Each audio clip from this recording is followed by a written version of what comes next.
Ayan, what's up sa inyong lahat, katropics? So, dito muna ngayon sa Honda dahil ating features ngayon si Honda EX-CR na kung saan ito ay kakaiba mga boss. Hindi siya lithium, bago siya ay lead acid. So, only here kay Ayman na mayroong ganitong kasing battery, no?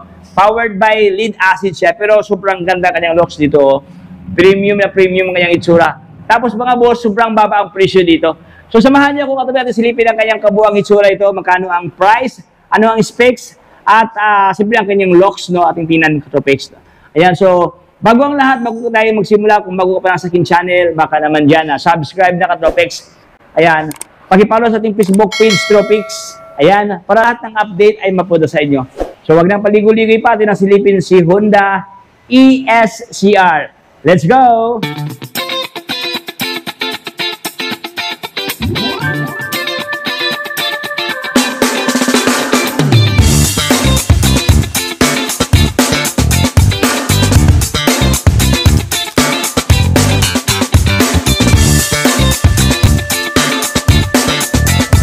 So, ayan, let's start mga boss. Atin pong silipin ngayon si Honda EX-CR kung saan ito kanyang pormahan mga katropics, no?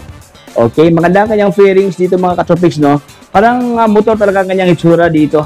Ang kanyang harapan, ang kanyang maskara dito, ayan, ito kanyang pormahan, may pagka-glossy white na mayroong glittering effects dito katropics, oh. Kanyang lens integrated na, ayan, naka-bulb type ang kanyang ilaw dito. Kanyang mismong bulb, even ang kanyang headlight. Bulb type siya. Ito even ang kanyang parking light powered by bulb. Ayan. Okay, ito ang kanyang lens. Maganda, oh. Okay, ang kanyang fairings sa tubis dito sa harapan, glossy white. At okay, dito naman sa kanyang gilid, no? Kanyang gilid, mayroong design dito. May mga kantong katropics, oh. Okay, matte naman siya dito bahagi. Ayan, parang may dila-dila, no? Okay, ang kanyang rim dito is powered by alloy. Okay, nakamags na kanyang rim, oh. Okay, ganda kanyang rim dito, oh. Dito bahagi stainless, no. Tapos dito naman medyo may pagka-matte siya dito na black. Okay, ito ang kanyang brake, powered by drum brake siya dito, mga katropics. Gulong niya, medyo malaki ang kanyang gulong, no. Honda nakalagay dito. Ano pala? Cordial. Okay? Sa kanyang gulong, at silipin dito. Ito makita. Ito pala. Okay. 3.0 by 12. So, therefore, siya ay 12 inches ito katropics, no? Ayan, no? So, dito sa kanyang driving area, no? Okay, ito kanyang lens. Okay, ito kanyang mga buttons dito, mga boss. Okay, ganda to. Ito ang kanyang, ano, no? Ang kanyang susi. Ignition key niya, may bulsa na, oh. Okay, ito ang kanyang lagayan sa ating mga helmet, no? So, parang karaniwang motor lang talaga kanyang pormahan to. Ito mga katropics, may nakalagay ito sa kanyang decals na EX-CR. Okay, glossy white.